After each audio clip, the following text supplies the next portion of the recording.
آغاز ہوتا ہے ایکونائٹ سے.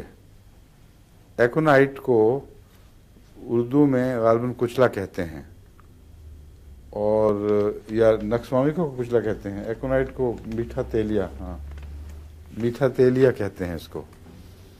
بہر ایکونائٹ نام سے مشہور ہے.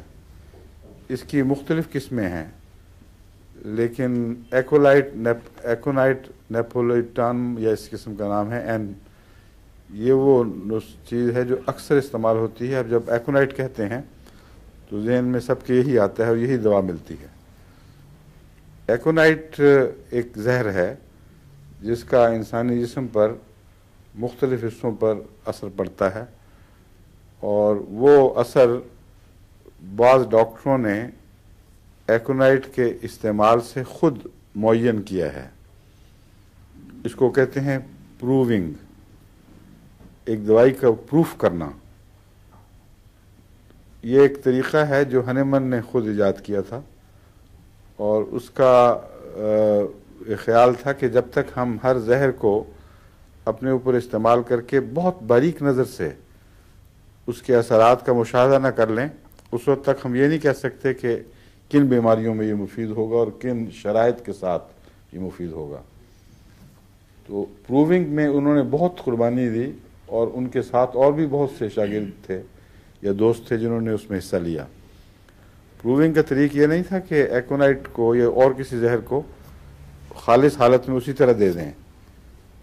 ان کا یہ نظریہ تھا کہ اگر ہومیوپیتھک ڈوز میں بھی ایک دوائی کو بار بار دیا جائے جبکہ اس کی ضرورت نہ ہو، تو جسم اس بار بار کی چوٹ سے مروب ہو جاتا ہے، اور بجائے اس کے کہ وہ رد عمل دکھائے وہ اس سے مغلوب ہو جاتا ہے. اس سے پھر اس میں علامتیں ظاہر ہوتی ہیں، لیکن اتنی خطرناک نہیں ہوتی کہ وہ جسم کو مار دیں یا انسان کو گہرے نقصان پہنچائیں، بلکہ وہ عارضی ہوتی ہیں، کیونکہ یہ جو طریق ہے پروونگ کا، یہ خالص زہر سے نہیں بلکہ زہر کی عکسی حالت یعنی ہومیوپیتھک حالت سے پروونگ کی جاتی ہے، اس لیے ہلکی رہتی ہے. بہرحال یہ پروونگ کا لفظ جب بھی کبھی آئے گا کہ فلاں پروف، اس سے مراد یہ ہوتی ہے. آپ کتابوں میں پڑھیں گے، یہ بھی میں آپ کو سمجھا دوں کیا مراد ہے. ایکونائٹ نے جو اثرات دکھائے ہیں ان میں سب سے نمایاں اثر یہ ہے کہ ایکونائٹ کا مریض کسی بیماری کی بیماری میں مبتلا ہو، سخت خوف زدہ ہوتا ہے، اور اس کی طبیعت میں بے حد بے چینی نہیں، خوف پایا جاتا ہے کہ میں مر جاؤں گا، یا بیماری ایسی خطرناک ہے کہ اب مجھے چھوڑے گی نہیں. یہ خوف جو ہے وہ اچانک آتا ہے، اور بیماری بھی اچانک آتی ہے. بعض خوف ہیں جو لمبی بیماریوں کے نتیجے میں آہستہ آہستہ پیدا ہوتے ہیں. ایکونائٹ لمبی بیماریوں والی دوا نہیں ہے. یہ جب اثر دکھائے گی تو فوراً بیماری پیدا کرے گی.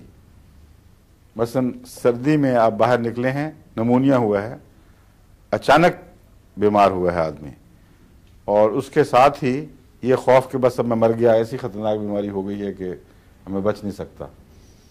یہ دو باتیں اگر اکٹھی ہوں، بیماری اچانک آئے اور خوف کی حالت ہو، تو اس وقت ایکونائٹ سب سے پہلے دماغ میں آتا ہے.